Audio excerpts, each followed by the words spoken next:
हमारे साथ हैं आज के संविधान बनाम में जो है चर्चा ईवीएम मशीन आज के मानव स्मृति है। मानव स्मृति के द्वारा सभी समस्या पैदा किया जा रहा है। Thank you.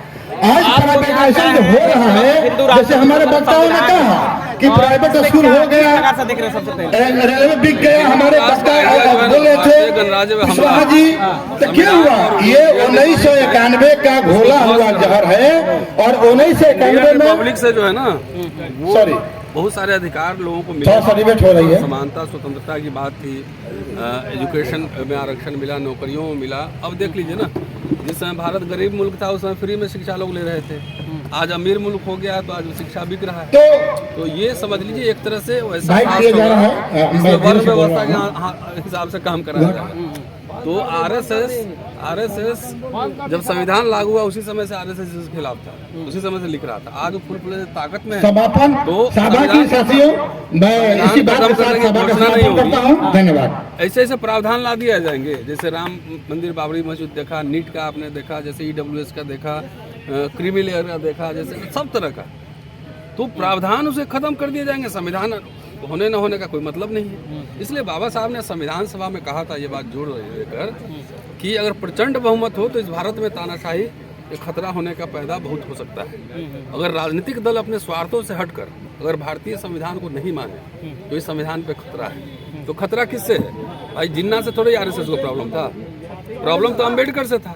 समता समानता की बात कर रहे थे, तो इसलिए उसी समय से विरोध हो रहा था। तब प्रचंड बहुमत में है तो बीच बीच में टेस्ट करते। बहुत सारे ऐसे प्रावधान आ गए हैं, जैसे अभी वक्फ बोर्ड का चल रहा है। संविधान सभा में अम्बेडकर ने माइनॉरिटीज के बारे में क्या कहा था उनको पता भी नहीं होगा, और इस पे हमारे नेता चर्चा भी नहीं करते हैं कि उन्होंने कहा था कि भाई अल्पसंख्यकवाद खत्म हो जाए, उसकी जिम्मेदारी बहुसंख्यकों पर है।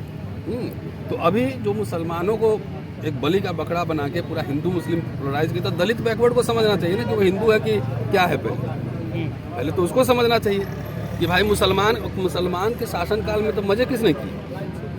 जिन्ना से प्रॉब्लम थोड़ी था, अम्बेडकर से था प्रॉब्लम। तो 670 साल 700 साल का शासन था, तो उनके मंत्री सूबेदार लोग कौन थे भाई? मंदिर और मठ और तमाम जमींदारियां कैसे बची रह गई? तो ये समझना है कि आपको एक तरफ आपके अधिकार खत्म हो रहे हैं, ठीक है। मान लो मुसलमान को क्या आरक्षण है, ओबीसी में है, कहीं ट्राइब में है थोड़ा सा, लेकिन एक तरफ आरक्षण खत्म हो रहा है, SC ST OBC का आरक्षण खत्म हो रहा है, निजीकरण हो रहा है, एजुकेशन बर्बाद हो रहा है। और उस आपको दिखा रहा है देखो हिंदू है, मुसलमान से खतरा। कहाँ कौन से मुसलमान से खतरा है? क्या कर दिया मुसलमानों ने इस देश में? क्या खतरा है ये बताओ ना। आप तो उसको तो आप वो मुसलमान तो इस देश में ये चाहता है कि हमारे फ्रिज में कोई न झाके कि हम कौन सा खाना खा रहे हैं।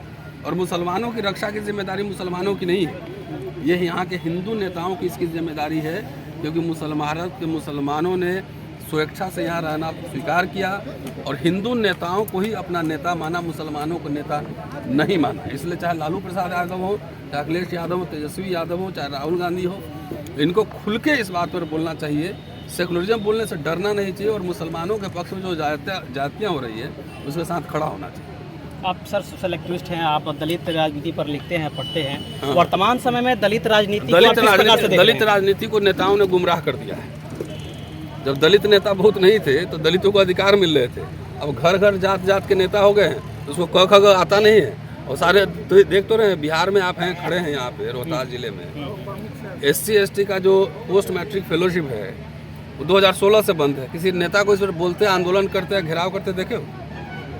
तो दलित राजनीति चेतना कुछ जरूरत से ज़्यादा बढ़ गई है। उसको MLA MP के अलावा कुछ दिखता नहीं। उसके लिए पूरे अपने समुदाय को भी बेच सकता है, अपने पूरे समुदाय को बेच सकता है, बेच रहा है। कौन बर्बाद है सर? मायावती, चंद्रशेखर, अभी तो वर्तमान में चंद्रशेखर, तो चिराग पासवान। तो चिराग पासवान अम्मा जी यहाँ खुल के बीजेपी के गोद में बैठा हुआ है, पालकी ढो रहा है। और बहन जी का जो बहुजन था वो वोट घटते घटते 9% आ गया है। तो वोट जो कटता है, इतने अलायंस के समय हम लोग भी लिख रहे थे कि अलायंस में आ जाना चाहिए, तो अलायंस में क्यों नहीं है?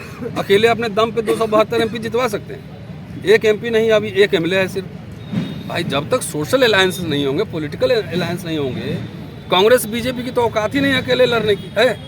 नहीं, वो भी अलायंस करते हैं। फिर तो इनको कौन सा दिव्य ज्ञान आया है अकेले हम सरकार बना लेंगे, हम CM PM बनेंगे, हुक्मरान? तो ये सब सा खेल लोग समझ रहा है। चंद्रशेखर तो अभी युवा है, अभी पहली बार आया है, अभी टेस्टिंग होना बाकी है, तो समाज टेस्टिंग करेगा ना। शुक्रिया, थैंक यू सर। ये थे सर।